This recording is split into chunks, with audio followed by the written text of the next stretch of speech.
નમસ્કાર મિત્રો, આજે તારીખ 31 જાન્યુઆરી 2024ને બુધવારના ઇમ્પોર્ટન્ટ કરંટ અફેર્સમાં તમારું સ્વાગત છે. દરરોજની જેમ સૌપ્રથમ વનલાઇનર જોઈશું અને ત્યારબાદ જે ઇમ્પોર્ટન્ટ કરંટ અફેર્સ છે તેને આપણે ડિટેલમાં જોઈશું. આ વિડીયોની PDF તમને મારી ટેલિગ્રામ ચેનલમાં મળી રહેશે, જેની લિંક વિડીયોની નીચે ડિસ્ક્રિપ્શનમાં આપેલી છે. તો શરૂ કરીએ વનલાઇનર્સથી. દેશનું પ્રથમ માનવરહિત પોલીસ સ્ટેશન ગુજરાતમાં ગિફ્ટ સિટી ખાતે બનાવવામાં આવશે. તમિલનાડુમાં કંગેચમ નજીક મંદિરોમાં 11મી સદીના ગ્રંથમ લખાણ અને 16મી સદીના તલીમ લખાણ સાથેના શિલાલેખ મળી આવ્યા છે. 150 એકર જમીનમાં 600 કરોડના ખર્ચે વિશ્વનું સૌથી ઊંચું રામ મંદિર ઓસ્ટ્રેલિયામાં બનાવવામાં આવશે.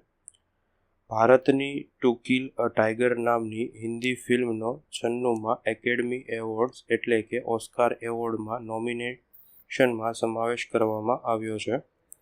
75મા ગણતંત્ર દિવસે કર્તવ્ય પથ પર પ્રસ્તુત થયેલ Gujarat Dhordo world best tourism village UNWTO people's choice એવોર્ડમાં પ્રથમ ક્રમે અને ટેબ્લોઝની શ્રેષ્ઠતામાં તેની પસંદગી સમિતિ ચોઇસમાં બીજો ક્રમ મેળવ્યો છે. ભારતમાં પ્રથમ વખત Mumbai Ahmedabad high speed bullet train project માટે 28 સિસ્મોમીટર લગાવવામાં આવશે.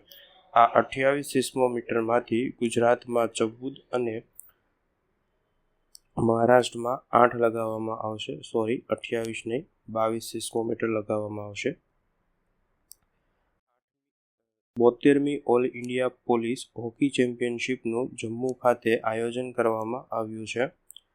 ખેલો ઇન્ડિયા વિન્ટર ગેમ્સ 2024નું માસ્કોટ સ્નો લેપર્ડ શીન અથવા તો શાન છે, જેને શી નામથી લદ્દાખમાં ઓળખવામાં આવે છે. નવી દિલ્હીમાં આયોજિત નેશનલ બોર્ડ ફોર વાઇલ્ડ લાઇફની બેઠક દરમિયાન રજૂ કરવામાં આવેલા snow leopard population assessment SPAI મુજબ ભારતમાં સ્નો લેપર્ડની સંખ્યા 718 છે. J&K academy of art, culture and language એટલે કે JKAACL દ્વારા જમ્મુ ખાતે રાષ્ટ્ર ડોગરી કવિ સંમેલનનું આયોજન કરવામાં આવ્યું છે. આ સાથે આજના વનલાઇનર્સ પૂર્ણ થયા. હવે જે ઇમ્પોર્ટન્ટ કરંટ અફેર્સ છે તેને આપણે ડિટેલમાં જોઈશું. તો પહેલું છે આબોહવા સ્થિતિસ્થાપક કૃષિ ખોરાક પ્રણાલીઓને આગળ ધપાવવા માટે ઇન્વેસ્ટમેન્ટ ફોરમ. તાજેતરમાં ભારતમાં આબોહવા સ્થિતિસ્થાપક કૃષિ પ્રણાલીઓને આગળ ધપાવવા માટે નવી દિલ્હી ખાતે ઇન્વેસ્ટમેન્ટ ફોરમની શરૂઆત કરવામાં આવી છે.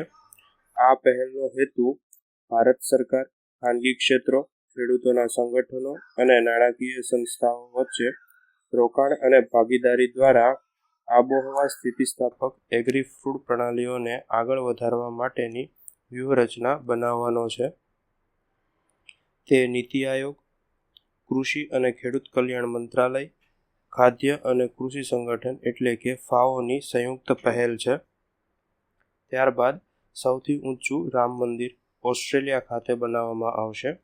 ઓસ્ટ્રેલિયાના પર્થ શહેરમાં લગભગ 721 ફૂટની ઊંચાઈ ધરાવતા આ મંદિરનું નિર્માણ ઇન્ટરનેશનલ શ્રી રામ વૈદિક એન્ડ કલ્ચરલ યુનિયન એટલે કે ISVACU, જેને શ્રી રામ વૈદિક એન્ડ કલ્ચરલ ટ્રસ્ટ તરીકે ઓળખવામાં આવે છે, તેના દ્વારા કરવામાં આવશે. આ ટ્રસ્ટના હાલના ચેરમેન ડૉક્ટર દિલાવર સિંહ છે, જેઓ 35 વર્ષથી ઓસ્ટ્રેલિયામાં રહે છે. મંદિરના પરિસરમાં હનુમાન વાટિકા, સીતા વાટિકા, જટાયુ પાગ, શબરીવન, જામવંત સદન, નળ નીલ ટેકનિકલ અને ગુરુ વિશિષ્ટ નોલેજ સેન્ટર હશે. મંદિર પરિસરમાં 55 એકર જમીન પર સનાતન વૈદિક યુનિવર્સિટી બનાવવામાં આવશે, તેમજ વૈદિક પુસ્તકોના અભ્યાસ અને પ્રચાર માટે વાલ્મીકી સેન્ટર પણ બનાવવામાં આવશે. આ સાથે હનુમાન વાટિકામાં હનુમાનની 108 ફૂટ ઊંચી પ્રતિમાની સ્થાપના કરવામાં આવશે.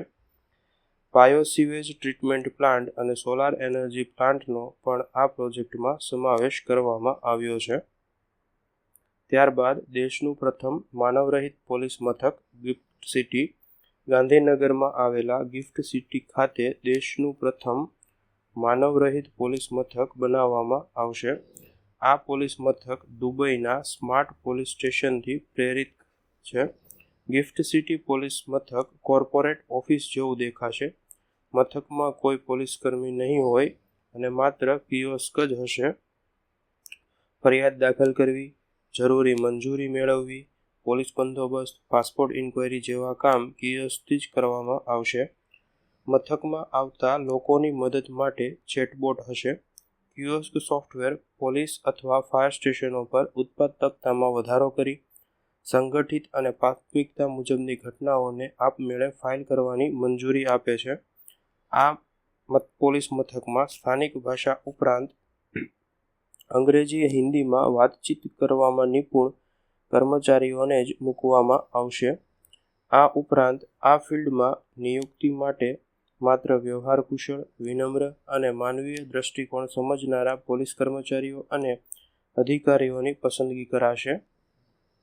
ત્યારબાદ તમિલનાડુમાંથી મળી આવેલા શિલાલેખો વિશે જોઈએ. તમિલનાડુના કંગેયમ નજીક આવેલા પાઝન ચેરવાજી નામના ગામના મંદિરોમાં 11મી સદીના ગ્રંથમ લખાણ અને 16મી સદીના તમિલ લખાણ સાથેના શિલાલેખો મળી આવ્યા છે. શિવ મંદિરમાંથી ગ્રંથમ લખાણના શિલાલેખ મળી આવ્યા છે જે 11મી સદીના છે. આ પથ્થર ઉપર મંદિરના જીર્ણોદ્ધાર દરમિયાન મળેલો છે, જેને ચારે બાજુ ગ્રેફિટીના ચિહ્નો અને લખાણો ધરાવે છે. ઉપરાંત તેમાં સ્થાયી દીવા, ત્રિશૂળ, શંખ અને ચંદ્ર જેવા પ્રતીકોનું નિરૂપણ કરવામાં આવેલું છે. આ શિલાલેખમાં પુનરાવર્તિત શબ્દો જેવા કે હરિમ, હુત્તા, બુશરા, શામ અને લામનો ઉલ્લેખ જોવા મળે છે, જે રોગોના ઉપચાર માટેની ભૂતકાળની પૂજા સૂચવે છે. વિષ્ણુ મંદિરમાંથી 16મી સદીનો તમિલ શિલાલેખ મળી આવ્યો છે. આ શિલાલેખ 80 સેન્ટીમીટરની ઊંચાઈ ધરાવતા પથ્થરમાંથી માટીકામ વિશેની ઐતિહાસિક વિગતો દર્શાવે છે.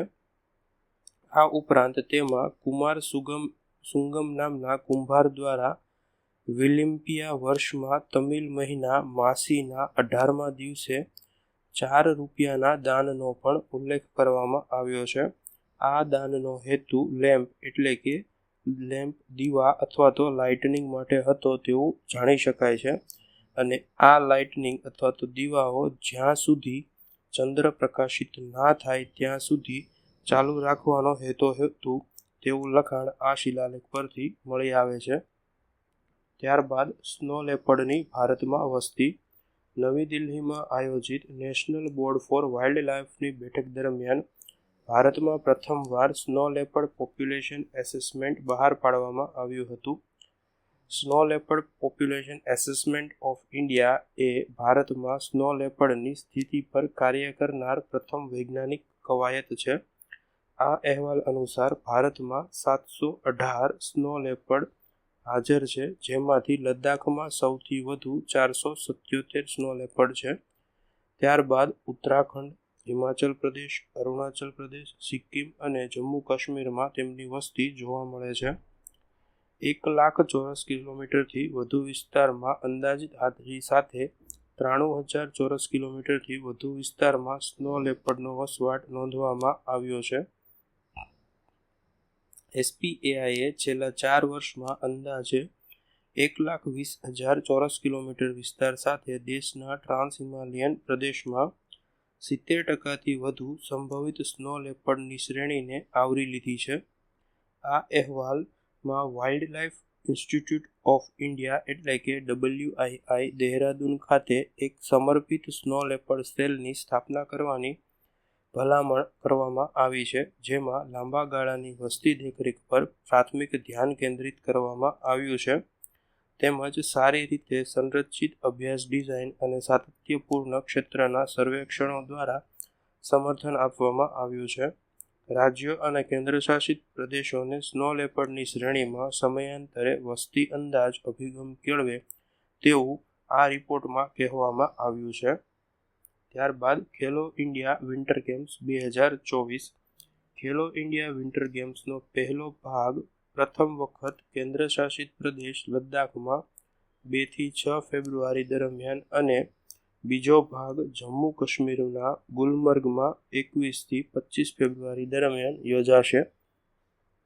પ્રદેશની પરંપરા અને જૈવ વિવિધતાને ધ્યાનમાં રાખી ખેલો ઇન્ડિયા વિન્ટર ગેમ્સનો માસ્કોટ સ્નો લેપર્ડ છે, જેને લદ્દાખ ક્ષેત્રમાં શિન-એ-શાન અથવા તો શાન નામ આપવામાં આવ્યું છે.